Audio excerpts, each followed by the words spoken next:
Before you can go much further with CSS, you need to know some more about fonts, font families, type, that is. I mean, you may think that the web is all about audio and video, or YouTube and so on, but really the web is all about type. That is the most fundamental underlying common thing between everything on the web is type. So type choices are extremely important. And again, we could do an entire course just on fonts, but we can't. We don't have time, so we'll do one little presentation on it. And here it goes. You can find this presentation also available on Moodle in PDF format. So we have generic font families. In CSS, we call things font families. And font families of serif and sans serif work there. Monospace, cursive, and fantasy, that's a little different. These are actually typed in the example fonts. Serifs, of course, have the little curly ends on the letters. Sans serif do not. They are blockier. Monospace means the space every letter takes up is the same. It's looks very mechanical. Cursive is like handwriting. Some are extremely like handwriting, some are just kind of curvy like handwriting, suggesting handwriting.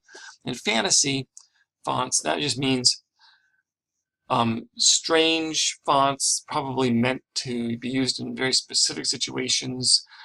For instance, a Bonanza font that looks like an old Western theme. Or Broadway, that's an example of one. It's called Broadway. It's got that Broadway kind of type. So these are unusual. Single-use things, usually. To review more specifically, and you should learn this stuff, make sure you know it, serifs are the tiny strokes at the ends of the main strokes of the character. A font family that has these serifs is called a serif font. They're best used in print. We're used to reading serif in print, but on the web, they are harder to read.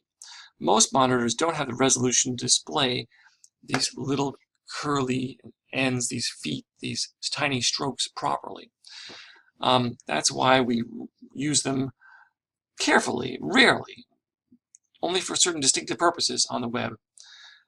And usually, it's very unlikely we ever use it at smaller sizes, like regular reading copy. We read, as these characters are, sans serif in digital displays, but headings are sometimes in serif. We use them sparingly. Times New Roman, Georgia are examples. Sans serif.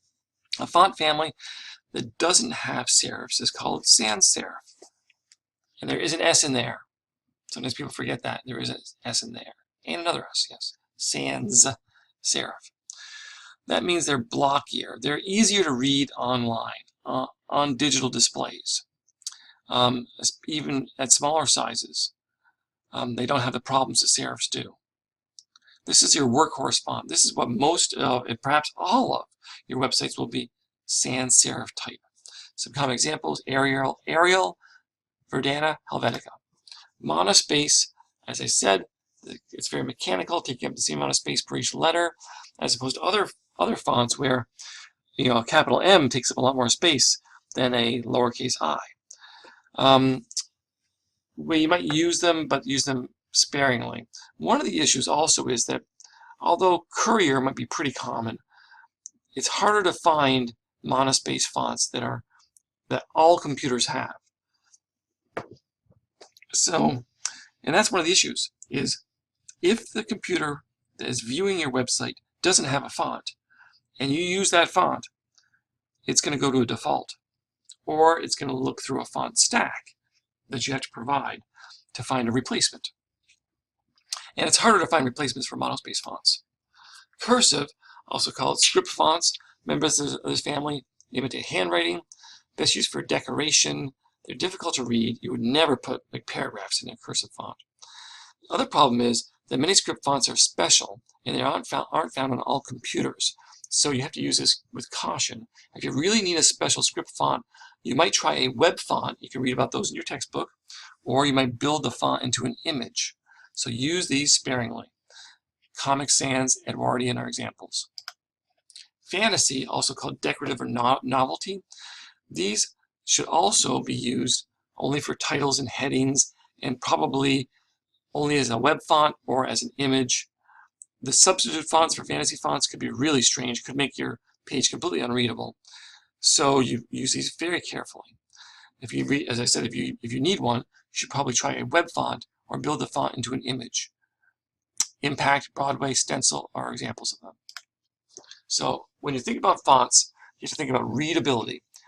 Okay, how easy is it to read the lines and scan the block of text? Readability has to do with not individual letters, but blocks of text. You avoid very long lines. Use headings to break up big chunks of text. So we don't want to have huge paragraphs. We use headings to break them up. Use white space to allow the eyes to rest. We like pages that have a lot of white space, open space. It isn't necessarily white. It could be a color background, but it's just we want to. Type works better when there's not a lot of it. Be cautious with alignment. Left alignment, which is the default, is easiest to read. Centering is okay maybe for a heading, but not for big chunks of text, never for paragraphs. And right alignment generally should be avoided. Maybe there's an exception, a very small amount of type right aligned, and you have alignment choices in your CSS. Legibility is how easy is it to distinguish between individual characters. Remember that white text on a dark background looks smaller than dark text on a light background. Truth is, online, even what look like white backgrounds are often not completely white. They're just slightly off-white. Likewise, often text that looks white is actually not exactly white, it's just slightly off-white. Do remember, though, that if you use a light text on a dark background, or white on dark, on black, white on black, for instance, you better make sure that text is maybe bolded or bigger, or else it's going to look too small. And if it looks hard to read, it is hard to read. Red bleeds color to the background. This green is like fluorescent. I can barely read it. This blue also. Use color sparingly on type. Maybe a little bit on a header. You're going to use it on your links probably. But otherwise, think about black and white, muted or neutral colors for type. Never set large amounts of type in all caps or small caps. Hard to read. For maybe a heading, that's okay. Bold and italics, also hard to read. For small amounts, it's okay. And again, fantasy and cursive types are hard to read. These are all legibility issues. Text and design. When you're thinking about your pages, use the same 1 or 2 font choices throughout your site. Throughout your resume site, for instance. You may just use one font. Boom. One font family, actually. Set it up in the body and then leave it alone. Yeah, maybe you'll break in and change a heading. Or maybe 2. But that would be the most. And I really only want to see you use, at the most, 2 font families. Use the same font colors for headings, captions, links. In other words, be consistent. If your H2 has a certain color, chances are all your H2s should have that color. Or maybe they're all black. That's okay too. So we use color consistently and hopefully in only small amounts. Trust your eyes. If it's hard to read, it is hard to read. Hey, remember old folks with us like glasses, with glasses. Remember your font choices set a tone and a style. So you're not going to let the browser decide. You're not going to just use one font and then let it choose its own default if it doesn't have it. You're going to make decisions. Choose the fonts for a reason. But regardless of the style you want to, and the messages you want to send with your font choices, remember readability and legibility are the most critical things. Type in CSS font families. We choose a typeface with a font family property. So body, font family, Arial. We'll set all the type on the page in Arial. But what if we don't have Arial? Read about the web fonts in your text. But more than that, we'll use font stacks. This is how a font stack works. And you really got to go to page 231 and read font stacks. To keep control of the fonts, we use a font stack. It probably would be applied to the body, not to the paragraph, actually. Font family. Okay, what font family? Universe, Calibri, Tahoma, Helvetica New, Arial, Sans Serif. 1, 2, 3, 4, 5, 6 choices. Why 6 choices? This is the font I decided I want first. It's the first one, but what if the computer doesn't have it? Well, then use this one. Well, what if it doesn't have it? Well, then use this one. What if it doesn't have it? Then use this one. 5th choice. 6th choice is the default. The default to a sans serif. You don't know what that computer is like, someone you're looking at your website. Maybe their default type is a serif one. It's Times or something ridiculous like that.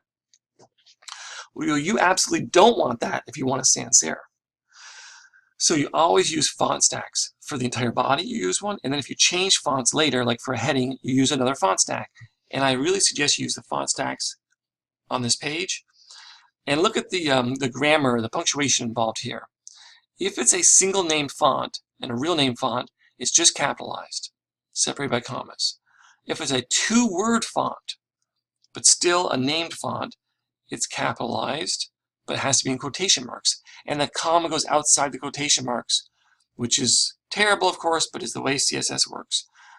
And then if it's a generic, like sans serif, it is lowercase. And then, of course, we always have to have the semicolon afterwards. And the curly brackets. Capitalization and quote marks matter. Font size. How are you going to set font size? Read your text, page 235. I suggest setting the body to 100% and then varying EMs with decimal units. And you're going to size everything. Size all your headings, size your paragraphs, your list items, your so on and so forth. You're going to size everything. Take control of the fonts and give it a size yourself. Don't let the browser just decide what size to use. Font, and about that, this is an example how the body would be set to a stack, font family stack, and the font size set to 100%, and then the headings will all be sized. And we're thinking about, what does this EMs mean? Read about it, but you'll realize that it means that an EM is the size, the normal size of the type. It's a strange kind of relative unit. 1 EM means the normal full size of that type. And then 2 EMs is twice that, and 3 EMs is 3 times that. So if I were going to have headings, I might start at 2, 2.5, or maybe even 3 EMs for my biggest heading, and then my size of my headings is going to go down. And then my reading copy, like paragraphs and LIs, is going to have a font size of up from a little less than 1 to up to 1 EM perhaps. Also, if it's going to be in reverse, in other words, white on black, for instance, then it's going to be even bigger problem. And the size of everything will have to increase. It also depends on the stack I choose. Some fonts read bigger or smaller, and these sizes will change. But I take control of the sizes and imagine an outline of order of sizes. Everything has to be sized. Font weight, you can choose that too. If you want to make something bold, this is how we do it, not with a B. Font style, I hope you go through all these individually, perhaps in the presentation. Italics and normal are the common values. Normal is the default. We only use style for italics if we want to change it to italics. Font variant, like small caps, normal is the default. Changing font color, the color command changes the foreground color. And in this case, it's type, but if it was something else like border, it would still just be color. Color blue. We'll go over more about color later. For now, I suggest you use the colors on these pages here, which are the named colors in your resume as you're going ahead to your resume. Line height. I think that you need to add line height to all the reading copy, but only the reading copy. Paragraphs, list items, maybe definition descriptions. That's probably it. But you're going to gang those up and give them a line height. They're probably all the same thing. And will it be 2? It might be. 2 is pretty big, but I like it. Gives lots of nice white space, makes the type kind of nice and airy. This is the space between lines. 2 means double. You could write 2 EM, same thing. You could write 200%, same thing. Or just write 2. Or maybe you'll choose it 1.5. Or 1.75. Or something else more specific. But you're going to add line height at your resume level now. Text indent, if you want to use it, that's how it works. Read about it. Text align. You can use text align like centering, but please only do it for maybe a heading if you really want to. So read about this more. Text transform, this is how we make uppercase. But remember, uppercase is different than capitalize. Lowercase is all lower, but none means as typed. You probably only use this probably on headings. List style type, changing the bullets. We can change the bullets, read about this in that page. And that is the end of the presentation. Please read through this chapter extremely well and think about it as you're moving into your resume.